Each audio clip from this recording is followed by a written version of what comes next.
guys! For today's video ay pupuntahan natin yung may tilapyahan. Dito lang yan sa aming barangay.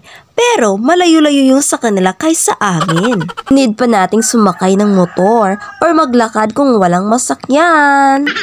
Balita ko kasi marami silang alagang tilapya. Dahil sa sobrang dami ba naman. Akalain nyo guys, ibebenta na nila yung mga seedling ng tilapia? Sandali nga lang, may nakita kaming mga tanim. At nang nilapitan namin, oo mga tanim nga. May tanim sila na talong dito sa gilid ng aming dinadaanan.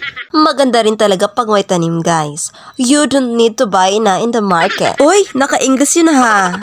Malapit na tayo sa pupuntahan natin. Pero, tumigil muna kami saglit dito dahil may nakita akong isang bunga ng talong. Sayang yung tanim nila dito.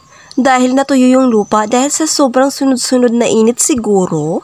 O siya, tayo na at baka maabutan pa tayo ng gabi dito. Hapon na kasi guys. Pero in fairness lang guys ha, maganda pa rin tayo sa hapong ito. Sayang nga dahil nakalimutan kong maglagay ng pampapula ng nguso. Ano nga bang tawag doon?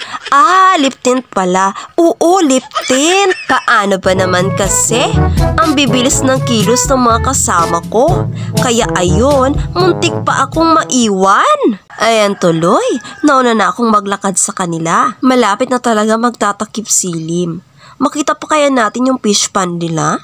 Maganda daw yung fish pond nila guys, dahil nasa ilalim ng bahay. Kaya, pupuntahan natin at bibili na rin kami ng seedling ng tilapia kung meron pa. Ayan, parang malapit na tayo kasi nakikita na namin ang mga kabahayan. Tumigil ako at hinintay ko si Inday na taga-video natin sa hapong ito. This is it, pansit. Hito na tayo guys. Ito na yung fish pond. Maraming ang isda. Hindi lang tilapia ang alaga nila, kundi may kasama pa itong koi. In fairness, ang mga koi nila malalaki na rin. Medyo madilim na nga dito dala ng maraming puno sa paligid. Nagtuturo na nga ako. Nakakaamis kasi dahil ang dami talaga ng mga isda, guys. Ang ganda na pagkagawa ng fish pan nila. Anytime kung gusto mo mamingwit, tambay ka lang dito sa balkon ng bahay nila. Or, kung ikay nababagot, pagmasdan mo lang ang mga isda. Ang cute! Bukod pa yung pinagsamang koi at tilapia na nasa mismong ilalim ng kanilang bahay.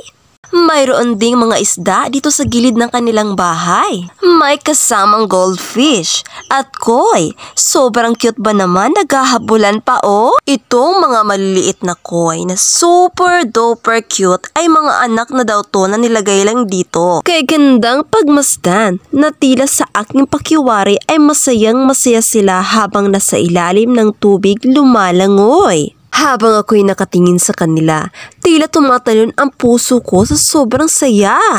Tila nakakatanggal ng lungkot at stress, lalo na ang mga magaganda nilang makukulay na buntot. Naku, ang tataba ng mga isda, sobrang cute pagmasdan. So ito na nga guys yung balcony ng bahay nila.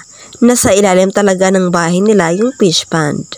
Habang pauwi na kami, may maliit pala sila dito na sapa na tinatawiran namin. So ayun na nga guys, hindi kami nakabili ng seedling ng tilapia dahil naunahan kami. May bumili na daw kanina, sayang nga Pero okay lang dahil nag-enjoy naman ako at ang mga kasama ko. So ayun lamang po sa video ito.